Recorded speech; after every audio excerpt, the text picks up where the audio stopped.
Phineas and Ferb is an original cartoon on Disney Channel, created by Dan Povenmire. You know, the guy who used to work on SpongeBob and Family Guy, and Jeff Marsh. What isn't known about the series is that both creators widely hate Disney's monopoly, and the show's real concept goes beyond just a children's cartoon. In fact, an episode about Dr. Doofenshmirtz's real concept was produced secretly by a good part of the staff who ran the risk of being fired without thinking twice, even the original voice actors. The episode leaked of where they kept it by an anonymous user who uploaded it on a little trendy cartoon forum. That day, my computer was doing an annoying noise, like if it were a whisk. My big brother insisted to check it up or the CPU was literally going to blow up. Anyway, I got into that forum where the thread posted by a relatively new user posted a lost episode. I had some time to download it before having to go to my grandparents' house. We got back at 1 a.m. As soon as I got home, I started the episode, and as expected, my computer kept making that noise. The episode was called The Horrible Death of Phineas, and according to the summary, this is an alternative episode to the one where they're caught and sent to the Smile Away summer camp. In this episode, it is shown as a common Phineas and Ferb episode, cheerful, nice, cute, and begins with Phineas and Ferb having Isabella's troop to help them pimp up the car to make it fly and to build the airport tower. This time, however, a huge crowd is present to witness this masterpiece. Meanwhile, Perry the Platypus is called by Major Monogram to fight Doofenshmirtz, but it doesn't sound funny or anything. He tells Perry that he must stop him, but he doesn't explain why. Once he goes to stop Doofenshmirtz to his headquarters, the doctor explains that he's truly fed up of being treated like that all of his plans go wrong and that he's planning to kill everyone using a real atomic bomb. Then, Doofenshmirtz draws a real gun and opens fire against Perry, who is forced to run away because he can't fight him while he has the gun. The gun is able to hurt, as it makes holes in the layer's walls and ceiling. His escape follows with a totally complete, demented, and cruel red-eyed Doofenshmirtz, who now had an angry expression, which was rather terrifying and scary. He had gone mad.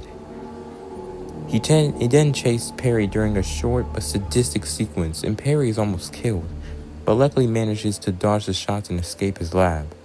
It then cuts to Phineas's backyard, where Candace had dragged Linda to see Phineas and Ferb's invention as in every episode. Then Phineas walks towards his mother to show her the flying car. But in that exact moment, Doofenshmirtz appears and notices Perry, who is also present. He then opens fire again, and Perry dodges the bullet, and a slow-motion sequence is shown where he accidentally shoots Phineas. And when it hits him, everything turns black and white, and Hide and Seek by Imogen Heap plays. Phineas is lying in the lawn, but with a puddle of his own blood drawn in the habitual Phineas and Ferb style. The video goes back to the colors when Phineas is in the lawn, and it's noticeable. A bright red puddle of blood. The crowd glares, horrified at Doofenshmirtz, and the scene abruptly cuts after showing Phineas lying over a puddle of his own blood, staring at the sky. This is when Act 1 ends. Act 2 starts with a funeral, and now everything seems extremely depressing. The mortuary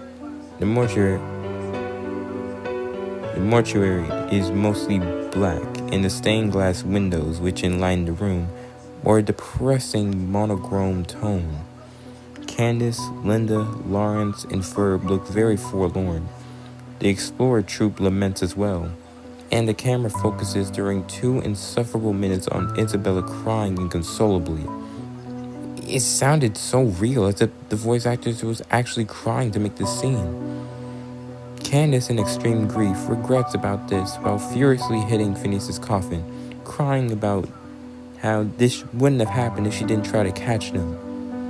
Act 2 cuts abruptly to black, Act 3 being with a label 2 days later, on which Phineas's house is seen from the outside, but it's cloudy and gloomy. Candace is in her room, extremely stressed, with a rigid smile and hanging a rope in the ceiling while humming the Beatles song, Yellow Submarine. Jeremy happily enters to the house through the backyard, goes to the kitchen, and after offering condolences to Linda, he asks for Candace. Linda tells him that she's upstairs, and when Jeremy enters to her room, he sees with horror that Candace had died a few minutes ago, ending herself in the process. Jeremy takes down the corpse and passionately kisses it, but then Linda enters to see if everything's alright, and after seeing this, she screams, "Jeremy, how could you?" thinking that Jeremy choked her to death. After that, we cut to a scene where both Phineas' parents, Ferb, Isabella, Baljeet, Buford, Doofenshmirtz's ex-wife Charlene, his daughter Vanessa, Major Monogram, Carl, and Perry are in a prison's electric chair room with Doofenshmirtz in it. All of them have twisted and sick smiles with the purest, unhealthiest, sadistic joy. When asked by Major Monogram what his last words were, Doofenshmirtz begs for mercy, but then Major Monogram orders to proceed with the execution. Perry, smiling in a sick and morbid way, switches on the chair. Right before his death, a sequence of real photos can be seen, showing a man wearing a lab coat with a little girl playing and walking in a park. Although those actors don't look like Doofenshmirtz or Vanessa, but they clearly represent them. After that, the last thing he sees is Vanessa kissing passionately with her mother. It was just so weird it was such a weird thing that they added that I puked on my keyboard. It was disgusting. Doofenshmirtz finally dies brutally, electrocuted on a slow, lethal voltage to lengthen his suffering.